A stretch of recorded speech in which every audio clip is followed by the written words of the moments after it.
अस्सलाम वालेकुम viewers, welcome to the channel Waqas Majeed dot physics. आइए हम डिस्कस करते हैं chapter number 2 vectors and equilibrium के कॉन्सेप्चुअल क्वेश्चंस।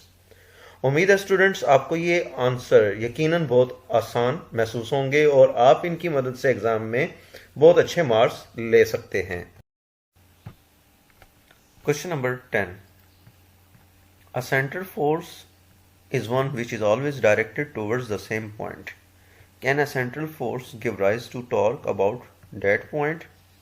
कहा गया कि एक सेंट्रल फोर्स वो होती है जो हमेशा एक ही पॉइंट की तरफ एक्ट करती है, और क्या सेंट्रल फोर्स की वजह से टॉर्क उस पॉइंट के गिर्द पैदा हो सकता है? तो सेंट्रल फोर्स उस पॉइंट के गिर्द टॉर्क पैदा नहीं कर सकती। No, a central force can not give rise to the torque. Reason, because it acts parallel to the movement arm. Central force की डायरेक्शन मूवमेंट आर्म के पैरेलल या एंटी पैरेलल होती है, इसलिए टॉर्क पैदा नहीं हो सकता। कैसे, इसको एक्सप्लेन करते हैं हम एक एग्जांपल से। कंसीडर कर लें कि ये फिगर में हम दिखा रहे हैं कि एक सेंट्रल फोर्स एक्ट कर रही है अर्थ के ऊपर सन की वजह से।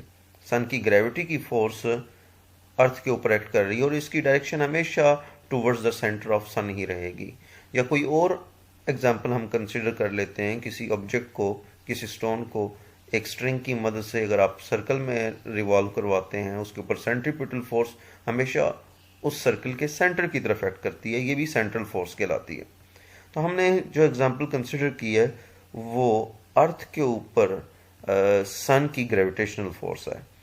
तो अर्थ पर सन की ग्रेविटेशनल फोर्स वो टुवर्ड्स द सन एक्ट करेगी, ये फोर्स की डायरेक्शन दिखाई गई है।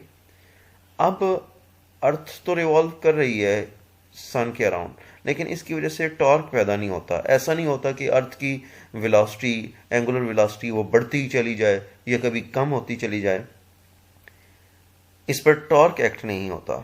वजह यह है कि फोर्स ये पोजीशन वेक्टर आर के एंटी पैरेलल एक्ट कर रही है।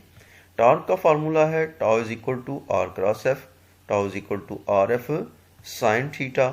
यहाँ थीटा की जगह एंगल जो है वो 180 डिग्री है। Force towards the centre of sun act कर रही है, जबकि पोजीशन वेक्टर या मूवमेंट आर्म जो है वो सन से अर्थ तक है।